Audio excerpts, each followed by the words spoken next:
Livre des Nombres, chapitre 1, 19, verset 7. Supporter la correction ou la discipline, c'est comme des fils que Dieu vous traite. Dieu s'occupe de nous. Il a chargé le Saint-Esprit de faire de nous des fils et de nous façonner selon l'image de son Fils, par les voies de Dieu. L'une des plus grandes prières de Moïse se trouve dans le chapitre 33 du livre de l'Exode. Fais-moi connaître tes voies, alors je te connaîtrai. On ne peut pas connaître Dieu en dehors de ses voies. Nous avons nos voies, mais nous apprenons à connaître Dieu par les voies de Dieu. Quelles sont ces voies? Ce que le Seigneur dit à ceux qui l'acceptent. Tu renonces à vivre pour toi-même et par toi-même. Tu te charges de ta croix et tu me suis. Ces hommes-là dont il est question sont appelés vainqueurs. Dans les temps de la fin où nous sommes, Dieu maintient son témoignage en dépit de tout. Il veut de l'or pur. Quand Jean vit les chandeliers, ils étaient d'or pur. Mais la Odyssée représente l'état de l'Église d'aujourd'hui.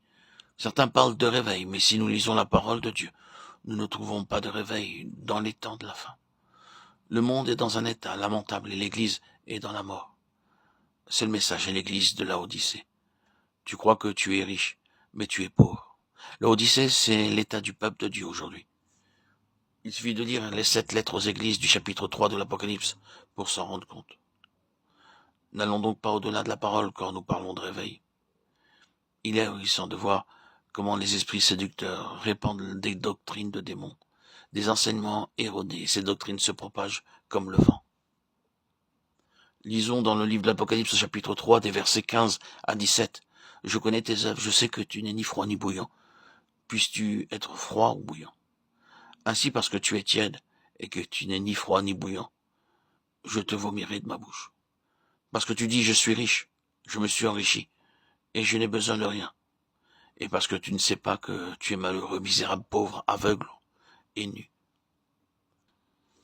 Tiède correspond à un cœur partagé, ni froid ni chaud. Il vaut mieux être froid que tiède. Un rétrograde peut être restauré, mais un tiède est dans l'illusion. Ensuite, il déclare, je te vomirai de ma bouche. Le terme est sévère.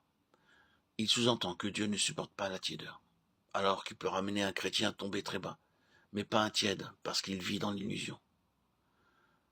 Les chrétiens aujourd'hui vivent dans l'illusion. Il n'y a jamais eu autant de monde rassemblé qu'aujourd'hui. C'est une anomalie par rapport aux Écritures. On peut s'interroger quant à l'authenticité et la nouvelle naissance de tous ceux qui remplissent aujourd'hui les églises. Les chrétiens aujourd'hui croient être riches et l'on parle d'argent dans l'église comme le fait le monde. Les frontières n'existent plus.